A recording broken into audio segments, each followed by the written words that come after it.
KSUവിലും ഈ ചേരിപ്പോരിലേക്ക് കടക്കുന്നു. ഒരു വിഭാഗം അലോഷ്യസ് സേവ്യറെ പിന്തുണയ്ക്കുമ്പോൾ മറ്റൊരു വിഭാഗം അതിനെ ശക്തമായി എതിർക്കുന്നു എന്ന തരത്തിലേക്കാണ്. അപ്പോൾ കോൺഗ്രസിനകത്തെ കലാപം അതിൻ്റെ പോഷക സംഘടനകളിലേക്ക് കൂടി വ്യാപിക്കുന്ന പശ്ചാത്തലം ആണ് ഇപ്പോഴുണ്ടാകുന്നത് എന്ന് വേണം നമുക്ക് മനസ്സിലാക്കാൻ. അതേസമയം തന്നെ ചാനൽ ചർച്ചകളിൽ പരസ്യമായി സർക്കാരുമായി ബന്ധപ്പെട്ട വിമർശനങ്ങൾ ഉയർന്നു വന്ന പശ്ചാത്തലമുണ്ടായിരുന്നു. അതിൽ തന്നെ ഏറ്റവും പ്രധാനപ്പെട്ടത് ജിൻഡോ ജോണും അനൂപും ചാനൽ ചർച്ചകളിൽ നടത്തിയിട്ടുള്ള പ്രതികരണങ്ങൾ. പ്രത്യേകിച്ച് ഈ KSU നേതാക്കളെ കാണാൻ പോലും VD സതീശൻ തയ്യാറാകാതിരുന്ന സമയത്തായിരുന്നു ഈ ഹിന്ദു നേതാക്കൾക്ക്, VHPയുടെ നേതാക്കൾക്ക് ഒക്കെ സമയം അനുവദിച്ച VD സതീശൻ അത്രയുമെങ്കിലും പരിഗണന ഈ നേതാക്കൾക്ക് നൽകാമായിരുന്നു എന്ന തരത്തിലൊക്കെയുള്ള പ്രതികരണങ്ങൾ ചാനൽ ചർച്ചകളിൽ അടക്കം ഉയർന്നു വന്നത്. ഇപ്പോഴിതാ ഈ ചാനൽ ചർച്ചകളിൽ നിന്ന് പങ്കെടുക്കുന്ന ഈ പ്രതിനിധികളെ മാറ്റണമെന്ന ആവശ്യം ഒരു ഭാഗത്ത് നിന്ന് ഉയരുകയാണ്.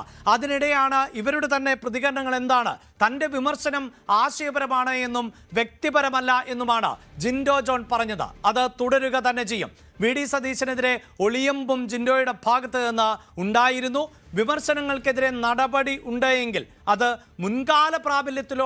മുൻകാല പ്രാബല്യത്തോടുകൂടി നടപ്പിലാക്കണം എന്നതായിരുന്നു ആ ഒളിയമ്പ്. തന്നെ ഒഴിവാക്കണമെന്ന് ആരെങ്കിലും കത്ത് നൽകിയിട്ടുണ്ടെങ്കിൽ ആ വിവരം മാധ്യമങ്ങൾക്ക് എത്തിച്ചവരും കുറ്റക്കാരാണല്ലോ എന്നതാണ് ജിൻഡോയുടെ ചോദ്യം. നേതൃത്വത്തിന് നൽകിയതായിട്ടാണ് പറയുന്നത്. എന്താണ് അല്ല, അങ്ങനെ ഒരു കത്തിനെ കുറിച്ചിട്ട് എനിക്ക് ഒഫീഷ്യലി ഒരു അറിയിപ്പുമില്ല, നമുക്കറിയില്ല. ഇപ്പോൾ നിങ്ങളുടെ ഉൾപ്പെടെയുള്ള മാധ്യമങ്ങളിൽ വരുന്ന വാർത്ത മാത്രമേ നമുക്കറിയുള്ളൂ. അത് ശരിയാണോ തെറ്റാണോ എന്ന് അറിയാതെ ഞാൻ പ്രതികരിക്കുന്നത് ശരിയല്ല. എന്തായാലും അങ്ങനെ ഒരു കത്തുണ്ടെങ്കിൽ ആ കത്ത് കൊടുത്തയാളോ വാങ്ങിയയാളോ പറയാതെ മാധ്യമങ്ങളിൽ വാർത്തയാകില്ല. അപ്പോൾ അങ്ങനെയാണെങ്കിൽ അതൊരു സംഘടനാപരമായ ഒരു നടപടിക്രമം പാലിക്കാതെയുള്ള ഒരു പരിപാടിയാണല്ലോ. അപ്പോൾ അതും പരിശോധിക്കപ്പെടണം. കത്ത് പുറത്തു വന്നിട്ടുണ്ടെങ്കിൽ അതും തെറ്റായ കീഴ്വഴക്കമാണെന്ന്. തീർച്ചയായിട്ടും ഞാൻ ചെയ്തത് കൊണ്ട് എന്താണ് മാനക്കേടുണ്ടായത്? നമ്മൾ വ്യക്തിപരമായി ചെയ്ത ഏതെങ്കിലും പ്രവൃത്തി കൊണ്ട് നാളിതുവരെ പാർട്ടിക്ക് എൻ്റെ വ്യക്തിപരമായ ഒരു ചെയ്തി കൊണ്ട് പാർട്ടിക്ക് ദോഷം ഉണ്ടായെന്ന് ഞാൻ വിചാരിക്കുന്നില്ല. അങ്ങനെ എന്തെങ്കിലും ഉണ്ടായെന്ന് തോന്നുന്നുണ്ടെങ്കിൽ അതെന്നെ ബോധ്യപ്പെടുത്തേണ്ടത് കൂടിയാണ്. അതിനപ്പുറത്ത് ഞാൻ പറയുന്ന തികച്ചും വ്യക്തിപരവും സ്വതന്ത്രവുമായിട്ടുള്ള അഭിപ്രായ പ്രകടനത്തിന്റെ പേരിൽ ദോഷമുണ്ടായി എന്ന് ഞാൻ വിചാരിക്കാത്തിടത്തോളം കാലം അങ്ങനെ തോന്നുന്ന ആളുകൾ അതെന്നെ ബോധ്യപ്പെടുത്തേണ്ടതാണ്. അതിനപ്പുറത്ത് പരാതി ഉണ്ടെങ്കിൽ തീർച്ചയായിട്ടും പരാതി കൊടുക്കണം. ഞാൻ കാരണം കൊണ്ട് ആർക്കെങ്കിലും ഒരു മോശം പേര് ഉണ്ടായിട്ടുണ്ടെങ്കിൽ പരാതി കൊടുക്കണം. പക്ഷെ അങ്ങനെ പരാതി കൊടുക്കുമ്പോൾ ആ പരാതി കൊടുത്തയാളും വാങ്ങിയയാളും അല്ലാതെ മാധ്യമങ്ങൾക്ക് എങ്ങനെ കിട്ടിയെന്ന് കൂടി പരിശോധിക്കപ്പെടണം. പിന്നെ ഇപ്പോൾ ഇത്തരം വ്യത്യസ്തമായ അഭിപ്രായം പറയുന്നതിന്റെ പേരിൽ സംഘടനാ നടപടി നേരിടാനാണെങ്കിൽ ആർക്കൊക്കെ എതിരെ എടുക്കും, ആർക്കൊക്കെ എതിരെ പരാതി കൊടുക്കും, എത്ര കാലം മുമ്പ് വരെയുള്ള മുൻകാല പ്രാബല്യത്തോടെ നടപടിയെടുക്കും, പരാതി കൊടുക്കും? ആ ചോദ്യം കൂടി ഇവിടെ അവശേഷിക്കുന്നുണ്ട്. നടപടിയിലേക്ക് പോവുകയാണെങ്കിൽ അതിനൊക്കെ ഒരു മുൻകാല പ്രാബല്യം വേണമെന്നുണ്ടോ? തീർച്ചയായിട്ടും നടപടി ഉണ്ടാകുമോ ഇല്ലെന്ന് ഇല്ലാത്തൊരു പരാതിയെക്കുറിച്ച്, അല്ലെങ്കിൽ ഉണ്ടെന്ന് ഇതുവരെ നമുക്ക് അറിവില്ലാത്തൊരു പരാതിയെക്കുറിച്ചിട്ടാണ് നമ്മൾ സംസാരിക്കുന്നത്. ഇനി അങ്ങനെ ഒരു പരാതിയിൽ നടപടി ഉണ്ടാകുന്നുണ്ടെങ്കിൽ ആ നടപടി എടുക്കുമ്പോൾ അതിന് മുൻകാല പ്രാബല്യം വേണം. അല്ലെങ്കിൽ ഞങ്ങളൊക്കെ മിസ്ലീഡ് ചെയ്യപ്പെട്ട പ്രവർത്തകരായി പോകും. ഞങ്ങളൊക്കെ കുറേ കാലം മുമ്പ് ശരിയെന്ന് വിചാരിക്കുകയും സ്വതന്ത്ര രാഷ്ട്രീയ പ്രവർത്തനത്തിന്റെ ഭാഗമായിട്ട് സ്വതന്ത്രമായിട്ട് അഭിപ്രായം പറയാൻ ആർജവമുള്ള ചെറുപ്പക്കാരായി വളർന്നു വരണമെന്ന് ഞങ്ങളോട് ഉപദേശിച്ച ആളുകൾ അത്തരത്തിലൊരു പരാതിയുടെ പേരിൽ നടപടിയെടുക്കുകയാണെങ്കിൽ മുൻകാല പ്രാബല്യത്തോടെ നടപടിയെടുക്കണം. അല്ലെങ്കിൽ ഞങ്ങൾ മാത്രം തെറ്റുകാരായി പോകുമല്ലോ, അത് ശരിയല്ല. വിമർശനങ്ങൾ അത് ഈ രീതിയിൽ തന്നെ തുടരുന്ന ആ രീതി അങ്ങനെ തന്നെ മുന്നോട്ട് പോകാനാണ്? അല്ല, എന്റെ വിമർശനങ്ങൾ ഒരിക്കലും വ്യക്തി കേന്ദ്രീകൃതമല്ല. എന്റെ ഫേസ്ബുക്ക് പേജ്, എന്റെ പേജും എന്റെ പ്രൊഫൈലും ഒക്കെ ഒന്ന് തന്നെയാണ്. എന്റെ പേഴ്സണൽ കാര്യങ്ങളും എന്റെ പൊളിറ്റിക്കൽ ഐഡിയാസും ഒക്കെ ഷെയർ ചെയ്യുന്ന അവിടെ തന്നെയാണ്. എനിക്ക് സെപ്പറേറ്റ് ഒരു PR ഏജന്റ് ഒന്നുമില്ല. എന്റെ പേജിൽ എഴുതുന്ന ഓരോ വാക്കിനും എനിക്ക് ഉത്തരവാദിത്വമുണ്ട്. എഴുതിയിട്ടതിന് ശേഷം അത് 10 മിനിറ്റ് കഴിയുമ്പോൾ പിൻവലിക്കേണ്ട രാഷ്ട്രീയ ഗതികേടൊന്നും എനിക്കില്ല. ഇട്ടിട്ടുണ്ടെങ്കിൽ ഇട്ടത് തന്നെയാണ്, അതിന്റെ ഉത്തരവാദിത്വം ഞാൻ ഏറ്റെടുക്കും. അതിന്റെ പേരിൽ വ്യക്തിപരമായോ സംഘടനാപരമായോ ആർക്കെങ്കിലും സങ്കടകരമായിട്ടുള്ള കാര്യം ഉണ്ടെങ്കിൽ അത് എനിക്ക് ബോധ്യപ്പെട്ടാൽ തിരുത്താൻ ഒരു മടിയില്ലാത്ത ഒരാളാണ്. തിരുത്താനും ക്ഷമ പറയാനും ഏറ്റുപറയാനും മടിയില്ലാത്ത ഒരാളാണ്. പക്ഷേ അതെന്താണെന്ന് കൂടി എനിക്ക് മനസ്സിലാകണം. എന്റെ വിമർശനം വ്യക്തിപരമല്ലെന്ന് പറയാൻ കാരണം ഇപ്പോൾ ഞാൻ വിമർശിച്ചു എന്ന് സംസാരിക്കപ്പെടുന്ന ആളുകളെ അനുകൂലിച്ച് ഞാൻ പോസ്റ്റ് ചെയ്യുന്നുണ്ട്. അത് കാണുന്നില്ല. എന്നെ സംബന്ധിച്ചിടത്തോളം എനിക്ക് ഉത്തരം കിട്ടാത്ത ചോദ്യങ്ങൾ സംഘടനാപരമായിട്ടുള്ള മേഖലകളിൽ ചോദിക്കുന്നു, പലരോടും സംസാരിക്കുന്നു. ഉത്തരം കിട്ടാതെ വരുമ്പോൾ, അല്ലെങ്കിൽ അത്തരം ചോദ്യങ്ങളെ അഡ്രസ്സ് ചെയ്യാതെ വരുമ്പോൾ ഒരു ഘട്ടം കഴിയുമ്പോൾ നമ്മൾ പരസ്യമായിട്ട് പ്രതികരിക്കുന്നത്. ആ ഘട്ടം എന്നുള്ളത് അത് എന്നെപ്പോലുള്ള ആളുകൾക്ക് ഉത്തരം വേണം. ഇതിൽ മുഖ്യമന്ത്രിക്കെതിരെ ഒരു വിമർശനം എന്ന രീതിയിലൊക്കെയാണ് കാണുകയും പറയുകയൊക്കെ ചെയ്യുന്നത്. ആ രീതിയിലാണ് കൂടുതൽ ഇതിനെ വായിക്കപ്പെടുന്നത്. ഇങ്ങനെ എന്ത് തോന്നുന്നു? അല്ല, ഞാൻ മുഖ്യമന്ത്രിക്കെതിരെയുള്ള വിമർശനം ഒന്ന് സാഹചര്യങ്ങളുടെ ഒരു വിഷയത്തിന്റെ പ്രത്യേകത കൊണ്ട് തോന്നുന്നതാണ്. പക്ഷെ വ്യക്തിപരമായി മുഖ്യമന്ത്രിക്കെതിരായിട്ടല്ല പറയുന്നത്. ഇതിൽ ഇത്തരം കാര്യങ്ങൾ തീരുമാനമെടുക്കുമ്പോൾ ഇപ്പോൾ പ്ലീഡർ നിയമനവുമായി ബന്ധപ്പെട്ട വിഷയമാണ്. അത്തരം കാര്യങ്ങൾ തീരുമാനമെടുക്കുമ്പോൾ ഈ ആക്ഷേപത്തിന് കാരണമായിട്ടുള്ള വിവാദ വ്യക്തികളുടെ പേര് നിർദ്ദേശിച്ചത്, ലിസ്റ്റ് തയ്യാറാക്കിയത്, ശുപാർശ തയ്യാറാക്കിയത്, ഇതൊക്കെ ആരാണെന്ന് ഒന്നുകിൽ പറയണം, അല്ലെങ്കിൽ അത്തരം ശുപാർശകളും ലിസ്റ്റുകളും പരിശോധിക്കപ്പെടണം. അത് പരിശോധിക്കപ്പെട്ട് നടപടികളുമായി മുന്നോട്ട് പോകേണ്ടതാണ്. അതില്ലാതെ ഞാൻ മുഖ്യമന്ത്രിക്കെതിരെ വിമർശിച്ചു. എന്തിനാണ്? ഞാൻ ചോദിച്ച ചോദ്യങ്ങൾ അവിടെ നിൽക്കുകയാണ്. വ്യക്തിപരമായി ഞാനോ അല്ലെങ്കിൽ മറ്റൊരാളോ തമ്മിലുള്ള തർക്കമല്ലല്ലോ ഇത്. വ്യക്തിപരമായ ഏതെങ്കിലും അതിർത്തി തർക്കമോ അത്തരത്തിലുള്ള പിണക്കങ്ങളോ ഒന്നുമല്ല. ഇത് ആശയപരമായി നമുക്കുള്ള ചില സന്ദേഹങ്ങളാണ്. അക്കാര്യത്തിൽ ചോദിക്കുമ്പോൾ അത് വ്യക്തിപരമല്ല. ഇതേ മുഖ്യമന്ത്രിക്ക് അനുകൂലമായി ഞാൻ എഴുതിയ പോസ്റ്റ് എത്രയുണ്ടെന്ന് നിങ്ങൾ എന്റെ പേജ് പരിശോധിച്ചാൽ മനസ്സിലാവും. അപ്പോൾ അനുകൂലവും പ്രതികൂലമായിട്ട് പറയും. പ്രതികൂലമായിട്ട് പറയുന്ന ചില കാര്യങ്ങൾ മാത്രമാണ് ശ്രദ്ധിക്കുന്നത് എന്നുള്ളതാണ് ഏറ്റവും വലിയ കുഴപ്പം. KSUവും ഇതുപോലെ സമാനമായ രീതിയിലുള്ളൊരു വിമർശനങ്ങളൊക്കെ ആയിട്ടൊക്കെ വരുന്നുണ്ട്. അപ്പോൾ ഇതൊരു ഓർഗനൈസ്ഡ് എന്ന രീതിയിലെങ്കിലും ചിലരെങ്കിലും അതിനെ കാണുന്നുണ്ട്. അതിനെ അങ്ങനെ കണ്ടിട്ടുണ്ടോ? അതൊരു തെറ്റാണോ അങ്ങനെ കാണുന്നത്? അല്ല, ഇത് ഓർഗനൈസ്ഡ് ആണ് അല്ലെങ്കിൽ കേന്ദ്രീകൃതമായിട്ടുള്ള വിമർശനമാണെന്ന് പറയുന്നതിനോട് എനിക്ക് ഒരു യോജിപ്പില്ല. എന്റെ മൊബൈൽ ഫോൺ പരിശോധിക്കാനുള്ള നിയമപരമായിട്ടും അല്ലാതെയുള്ള സംവിധാനം കേരളത്തിലുണ്ട്. എനിക്ക് വരുന്ന കോൾസ്, എനിക്ക് വരുന്ന മെസ്സേജസ് ഒക്കെ പരിശോധിക്കപ്പെടട്ടെ. അങ്ങനെ ആരുടെയെങ്കിലും നിർദ്ദേശപ്രകാരം മൗത്ത് പീസായിട്ട് പ്രവർത്തിക്കുന്ന ശീലം എനിക്ക് ഉണ്ടായിട്ടില്ല, ഇനി അങ്ങനെ ചെയ്യുകയില്ല. ഞാനൊരു KSUക്കാരനായിട്ട് വരുന്ന കാലത്ത് ഞാൻ കണ്ടത് PT തോമസിനെയും VD സതീശനെ പോലുള്ള ആളുകളെയാണ്. അതുപോലെ ഞാൻ വായിച്ചും അറിഞ്ഞും മനസ്സിലാക്കിയത് കാർത്തികേയനെ പോലുള്ള ആളുകളാണ്. അത് ഓരോരുത്തരുടെയും ഓരോ ലൈനിന്റെ ഭാഗമാണ്. മറ്റൊരുപാട് നേതാക്കളുണ്ടെങ്കിലും എന്നെ ആകർഷിച്ച നേതാക്കന്മാരുടെ പേര് G കാർത്തികേയനെന്നും PT തോമസെന്നും VD സതീശനെന്നോ. അവരുടെ ലൈൻ എന്തായിരുന്നു നിങ്ങൾക്കറിയാം. അപ്പോൾ അത്തരത്തിൽ അഭിപ്രായം പറഞ്ഞ് ശീലിച്ചതുകൊണ്ടാണ്. ഒരിക്കലും ആസൂത്രിതമായിട്ടുള്ള ഒരു അഭിപ്രായമല്ല, ആർക്കെങ്കിലും വേണ്ടിയിട്ടുള്ള മൗത്ത് പീസ് അല്ല. സമാനമായ ആക്ഷേപം KSUക്കാർ പറയുന്നുണ്ടെങ്കിൽ അവർക്കും സമാനമായ സാഹചര്യം ഫേസ് ചെയ്യേണ്ടി വന്നിട്ടുണ്ടാകും. പറഞ്ഞ പേരുകളെല്ലാം ഒരു കാലത്ത് കോൺഗ്രസിലെ ഒരു തിരുത്തൽ ശക്തികളോ പരിവർത്തനവാദികളോ ഒക്കെ ആയിട്ടുണ്ട്, അല്ലെങ്കിൽ ആയി തീർന്നിട്ടുമുണ്ട്. ജിൻഡോ ആ രീതിയിലേക്ക് അങ്ങനെ കോൺഗ്രസിനകത്തു നിന്നൊരു ശബ്ദം എന്ന രീതിയിലേക്ക് തന്നെയാണോ? അന്നൊന്നും സൈബർ പോരാളികളും സൈബർ ആക്രമകാരികളും ഉണ്ടായിരുന്നില്ലാത്തത് കൊണ്ട് അവർക്ക് അഭിപ്രായം പറയാൻ കുറെ കൂടി സ്പേസ് ഉണ്ടായിരുന്നു ഞാൻ മനസ്സിലാക്കുന്നു.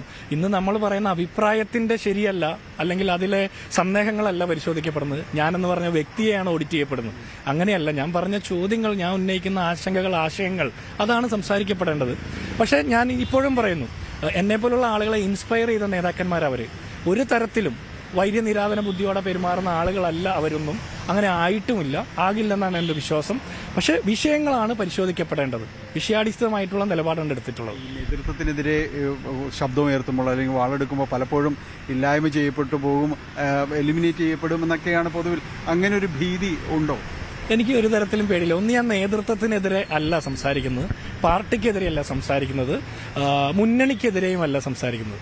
ഈ പാർട്ടിയും മുന്നണിയും അധികാരത്തിൽ വരാൻ വേണ്ടി പ്രയത്നിച്ച മനുഷ്യർ, കോൺഗ്രസും UDF ആണെന്ന് അഭിമാനത്തോടെ പറഞ്ഞു നിന്ന മനുഷ്യർ, അവരൊക്കെ ആക്ഷേപിക്കപ്പെട്ടപ്പോഴും ഞങ്ങൾ കോൺഗ്രസ് ആണ് എന്ന് ധൈര്യത്തോടെ പറഞ്ഞ മനുഷ്യർക്ക് സങ്കട കാരണങ്ങളായിട്ടുള്ള തീരുമാനങ്ങൾ ഏതെങ്കിലും ഉണ്ടായാൽ അത് കൃത്യമായിട്ട് ചൂണ്ടിക്കാണിക്കുന്നത് എന്റെ ഉത്തരവാദിത്തമാണെന്ന് ഞാൻ വിചാരിക്കുന്നു.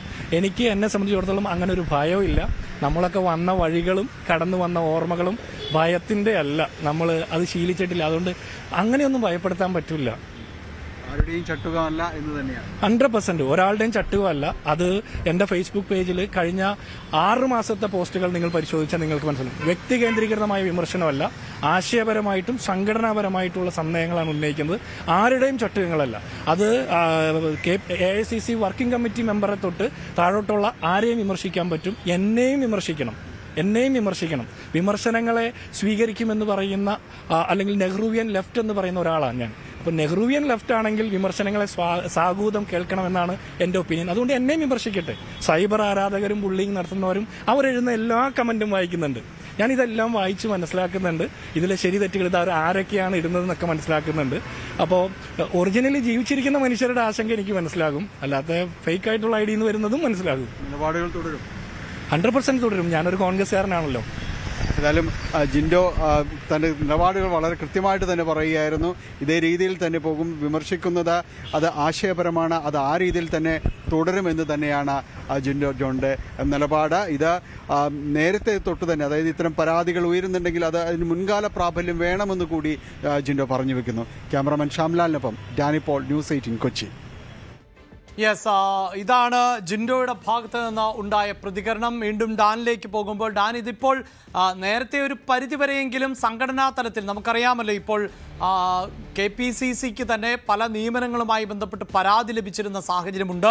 എന്നാൽ അതിനുശേഷം പിന്നീട് ഇപ്പോൾ പരസ്യ പ്രതികരണവുമായി തന്നെ നേതാക്കൾ രംഗത്ത് വരുന്ന സാഹചര്യം ഉണ്ടാകുന്നു.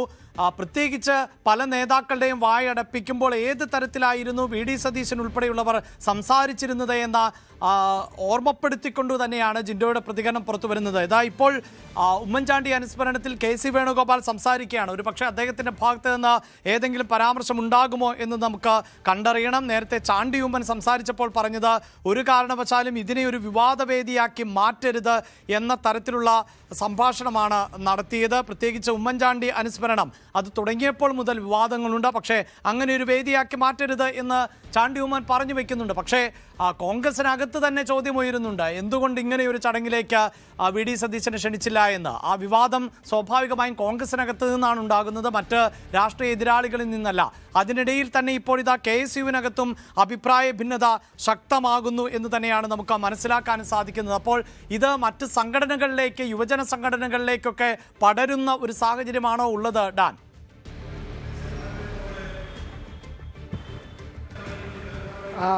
ഏറ്റവും ആദ്യം പറയാനുള്ളത്, കോൺഗ്രസ് നേതൃത്വം അല്ലെങ്കിൽ സർക്കാരിനെ നയിക്കുന്ന മുഖ്യമന്ത്രി ഉൾപ്പെടെയുള്ളവർ ഇത്തരം കാര്യങ്ങൾ മാധ്യമങ്ങൾ പ്രതികരണങ്ങളായി ആരായുമ്പോൾ അതിനോട് നടത്തുന്ന വളരെ ലാഘവത്തോടെയുള്ള വിമർശനങ്ങൾ, അതായത് ഇതെല്ലാം മാധ്യമ സൃഷ്ടിയാണ്, അജണ്ട വെച്ചുകൊണ്ട് മാധ്യമങ്ങൾ കൃത്യമായി നടപ്പിലാക്കുന്ന ഒരു അജണ്ടയാണിത്, സർക്കാരിൻ്റെ മുഖം വികൃതമാക്കാനായി മാധ്യമങ്ങൾ ഉണ്ടാക്കുന്ന ഒരു സൃഷ്ടിയാണ് എന്ന തരത്തിലുള്ള പരാമർശങ്ങൾ പല ആവർത്തി നമ്മൾ കേട്ട് കഴിഞ്ഞു. പക്ഷേ ഇനി എത്ര കണ്ട് അങ്ങനെ ഒരു ന്യായം പറഞ്ഞ് ഈ ഉയർന്നു വരുന്ന വിമർശനങ്ങളെ പൂർണ്ണമായി അവഗണിക്കാൻ കഴിയും എന്നിടത്താണ് ഇപ്പോൾ ഉണ്ടായിക്കൊണ്ടിരിക്കുന്ന ഒരു ഈ അസാധാരണമായൊരു പ്രതിസന്ധി കോൺഗ്രസിനുള്ളിൽ പാർട്ടിക്കും സർക്കാരിനും ഇടയിൽ ഒരു ബ്രിഡ്ജില്ലാതെ പോകുന്നതിൻ്റെ പ്രത്യാഘാതങ്ങൾ എത്രയാണ് എന്ന് പരസ്യമായി വെളിവാക്കുന്ന തരത്തിലേക്ക് കാര്യങ്ങൾ എത്തിയിരിക്കുന്നത്. അതായത് പാർട്ടിയുടെ നിലപാടൊന്ന് പ്ലീഡർ നിയമനവുമായി ബന്ധപ്പെട്ടായാലും ഇലക്ഷൻ കമ്മീഷണർ നിയമനവുമായി ബന്ധപ്പെട്ടായാലും പിന്നീട് ഇങ്ങോട്ട് നടന്ന സർക്കാരുമായി ബന്ധപ്പെട്ട പേഴ്സണൽ സ്റ്റാഫിൻ്റെ നിയമനവുമായി ബന്ധപ്പെട്ടായാലും പാർട്ടി ഒരു നിലപാടിൽ നിൽക്കുന്നു, സർക്കാർ മറ്റൊരു വഴിയെ സഞ്ചരിക്കുന്നു. ഇങ്ങനെയൊരു സാഹചര്യം ഉരുത്തിരിഞ്ഞു. അത് നേരിട്ട് എക്സ്പീരിയൻസ് ചെയ്യാൻ തുടങ്ങി പല തരത്തിലുള്ള ആളുകൾ. പാർട്ടിയുടെ ഭാഗമായി പ്രതിപക്ഷത്തിരുന്ന് ഒരുപാട് സമരങ്ങളിൽ മർദ്ദനമേറ്റവർ, ജയിൽവാസം അനുഭവിച്ചവരൊക്കെ ഇത്തരം കാര്യങ്ങളിൽ വിമർശനം ഉന്നയിക്കപ്പെടുമ്പോൾ അവരെ ഒറ്റതിരിഞ്ഞ് ആക്രമിക്കുന്ന സംഘടിതമായൊരു ശൈലിയിലേക്ക് കാര്യങ്ങൾ മാറിയതോടെയാണ് ഒരു വശത്ത് നിന്ന് ഒരു കാറ്റ് പോലെ സർക്കാരിനെതിരെ ഈ വിമർശനങ്ങൾ ഇങ്ങനെ ആഞ്ഞടിക്കാൻ തുടങ്ങിയിരിക്കുന്നത്. അവിടെ ജിൻഡോ ജോണും അനൂപ് വിയാറും ഒക്കെ ഒറ്റപ്പെട്ട ശബ്ദങ്ങളായി നമുക്ക് ചില വ്യക്തികളുടെ പ്രതികരണങ്ങൾ അല്ലെങ്കിൽ KPC വക്താക്കൾ എന്ന പേരിൽ രണ്ടുപേർ നടത്തുന്ന പ്രതികരണങ്ങളെന്ന് പറഞ്ഞ് ന്യായീകരിക്കാമെങ്കിൽ KSUവിൻ്റെ സംസ്ഥാന അധ്യക്ഷൻ ഇത്തരത്തിൽ തുടർച്ചയായി തങ്ങൾ നെറുകേട് ചൂണ്ടിക്കാണിക്കുന്നത് ധിക്കാരമാണ് എങ്കിൽ ആ ധിക്കാരം തുടരാനാണ് ഭാവമെന്ന് ആവർത്തിച്ച് പറഞ്ഞുകൊണ്ടിരിക്കുമ്പോഴും കോൺഗ്രസിൻ്റെ സംസ്ഥാന നേതൃത്വമോ കോൺഗ്രസിൻ്റെ ദേശീയ നേതൃത്വമോ ഒന്നും ഈ വിഷയത്തിൽ അത് വിലക്കിക്കൊണ്ട് ഇടപെടുന്നില്ല. അതാണ് ശ്രദ്ധേയം. അതായത് 10 വർഷത്തെ ഇടവേളയ്ക്ക് ശേഷമാണ് കോൺഗ്രസ് കേരളത്തിൽ അധികാരത്തിലേക്ക് എത്തുന്നത്.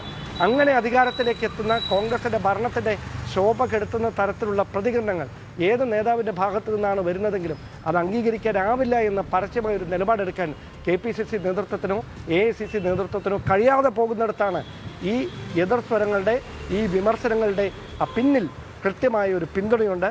നേതൃത്വത്തിൻ്റെ അറിവോടെ തന്നെയാണ് ഈ പ്രതികരണങ്ങൾ വന്നുകൊണ്ടിരിക്കുന്നത് എന്ന വ്യാഖ്യാനങ്ങളുടെ ആക്കം കൂടുന്ന ഒരു സാഹചര്യം ഉണ്ടാകുന്നത്. അതോടൊപ്പം എടുത്തു പറയേണ്ടുന്ന കാര്യം, ഇതിൻ്റെ തുടക്കം KPC ജനറൽ സെക്രട്ടറി ആയിരുന്ന PM നിയാസ് N ശേഷാദ്രിനാഥിനെ സംസ്ഥാനത്തിൻ്റെ തെരഞ്ഞെടുപ്പ് കമ്മീഷണറായി നിയോഗിക്കാനുള്ള തീരുമാനത്തിനെതിരെ പരസ്യ പ്രതികരണം നടത്തിക്കൊണ്ട് രംഗത്തെത്തിയെടുത്തതെന്നാണ് ഇപ്പോഴുണ്ടായിരിക്കുന്ന ഈ വിവാദങ്ങളുടെ ഒരു തുടക്കം. അപ്പോൾ മുതൽ കൃത്യമായി പരസ്യമായ പ്രതികരണം മാധ്യമങ്ങൾക്ക് മുമ്പിൽ നടത്തുകയും ഞാൻ പറയുന്നത് തെറ്റാണെങ്കിൽ പാർട്ടി തിരുത്തട്ടെ എന്ന് ആവർത്തിക്കുകയും ചെയ്യുന്ന ഒരു നിലപാടായിരുന്നു അദ്ദേഹത്തിൻ്റെത്. പക്ഷേ അപ്പോഴും പാർട്ടി മൗനം തുടരുകയായിരുന്നു. കേരളത്തിൻ്റെ ചുമതലയുള്ള AICC സെക്രട്ടറിക്ക് അടക്കം അതിൽ പരാതി ലഭിക്കുന്ന സാഹചര്യമുണ്ടായി. പക്ഷേ ആ വിഷയത്തിൽ ഒരു നിലപാടും പാർട്ടി ഔദ്യോഗികമായി പിന്നോട്ട് കൈക്കൊണ്ടില്ല. എല്ലാവരും കാത്തിരുന്നത് രാഹുൽ ഗാന്ധി ഡൽഹിയിൽ മടങ്ങിയെത്താനാണ്. രാഹുൽ ഗാന്ധി 2 ദിവസം മുമ്പ് മടങ്ങിയെത്തിയിട്ടുണ്ട്. അദ്ദേഹത്തിൻ്റെ മുമ്പിലേക്ക് കേരളത്തിൽ പാർട്ടിയും സർക്കാരും തമ്മിൽ ഒരു അപ്രതീക്ഷിതമായി നടന്നുകൊണ്ടിരിക്കുന്ന ഈ ആശയഭിന്നതയും ഏറ്റുമുട്ടലും അദ്ദേഹത്തിന് മുന്നിൽ എത്തിയിട്ടുണ്ടെന്നാണ് നമുക്ക് ലഭിക്കുന്ന സൂചനകൾ. അങ്ങനെയെങ്കിൽ അദ്ദേഹം ഈ വിഷയത്തിലൊരു ഇടപെടൽ നടത്തും. അതൊരു അനുരഞ്ജനത്തിൻ്റെ സ്വഭാവത്തിലായിരിക്കുമോ, മുന്നറിയിപ്പിൻ്റെയോ താക്കീതിൻ്റെയോ സ്വഭാവത്തിലായിരിക്കുമോ എന്നതിൽ മാത്രമാണ് ഇനിയൊരു വ്യക്തത വരാനുള്ളത്.